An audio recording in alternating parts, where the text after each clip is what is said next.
దేవుని నామానికి మహిమ కలుగును గాక. యేసు మహారాజపట్నం సియోను సంఘము, మాకు స్త్రీల కూడికం బుధవారం అయితే స్త్రీల కూడికం ఉంది సంఘంలో, సియోను సంఘంలో. పాలూరులోనే అక్కడ మాకు మందిరం దగ్గర అక్కడే వెళ్ళినాము. నేను సారమ్మ ఈ వారంలో స్త్రీల కూడికంలో పోయిన వారంలో అక్కడ వెళ్ళి ఇద్దరం ప్రార్థన చేస్తుండగా బలిపీఠం మీద ఇట్లా చేతులు పెట్టి ప్రార్థన చేస్తున్నాము. ఆ బలిపీఠం మీద చేతులు పెడితేనే ఈ చేతులు అయితే రివ కరెంట్ షాక్ కొట్టినట్లు పీకుతున్నాయి. హల్లెలూయా, దేవుని నామానికి మహిమ కలుగును గాక. ఒక సేవకులు వచ్చినారు, ఇక్కడ ఏమీ లేదు ఉత్తది అన్నీ అంటున్నారు.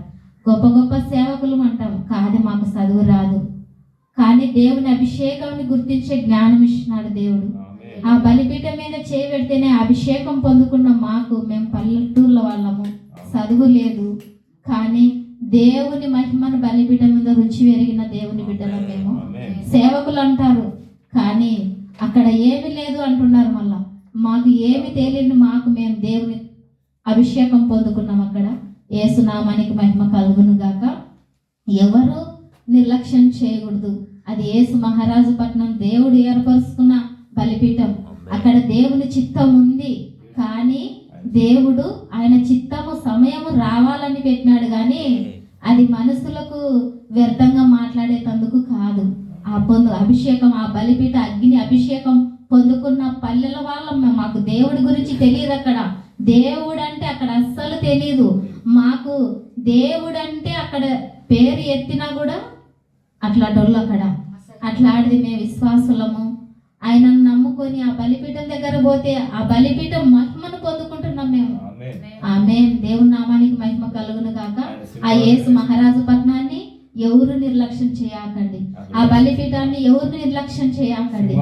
ఆ సింహాసనం వేసుకొని అక్కడ పరిచయం చేస్తున్నాడు ఆయన. ఆ సింహాసనముతో, ఆ పరిచయతోనే ఎంతో మంది అభిషేకంతో సేవకులు సేవకురాళ్ళై సంఘాలు లేచినాయి, ఎన్నో సంఘాలు లేచినాయి. ఎక్కడెక్కడో ఎంతో మంది సంఘాలు లేచి సంఘాలు కట్టబడి వాళ్ళు కూడా సేవకులై సేవ చేస్తున్నారు. అలాంటి బలిపీఠాన్ని ఎవరు నిర్లక్ష్యం చేయకండి, అలాంటి సింహాసాన్ని ఎవరు నిర్లక్ష్యం చేయకండి. దేవుని నామానికి మహిమ కలుగును గాక. యేసు మహారాజు పట్నం ఉజ్జీవ అగ్ని అక్కడ ఉంది. ఆమేన్. పరిశుద్ధ పుస్తకం అక్కడ ఉంది. ఆమేన్. ఆత్మల మందిరం అక్కడ ఉంది. ఆమేన్. ఆ రోజు లాజరును, చనిపోయిన లాజరును 4 రోజుల తర్వాత లేపిన దేవుడు మహిమ అక్కడ ఉంది. అలాగే కూడా జరుగుతుంది రాబోయే రోజుల్లో. ఎవరైతే చనిపోతారో లేపే మహిమ బలిపీఠ అగ్ని సింహాసన మహిమ అక్కడ ఉంది. ఆమేన్. దేవుని నామానికి మహిమ కలుగును గాక. యేసు రక్తమే. యేసయ్య ఆ రోజు వచ్చేసి ఏం మాట్లాడినాడంటే, ఇక్కడ ఎవరైతే నన్ను దుఃఖపెట్టినారో, నన్ను బాధ పెట్టినారో వాళ్ళకు నా అగ్నిలో అట్లా శిక్ష ఉంది అన్నాడు. చాలా మాట్లాడినాడు దేవుడు. నేను ఫోటోలు వీడియో తీయాలని తీస్తుంటే నాకు రాలేదు ఆ సారస్ మధ్యలో అర్థం కాదు. మళ్ళా డ్రెస్ వేస్తానన్నాడు.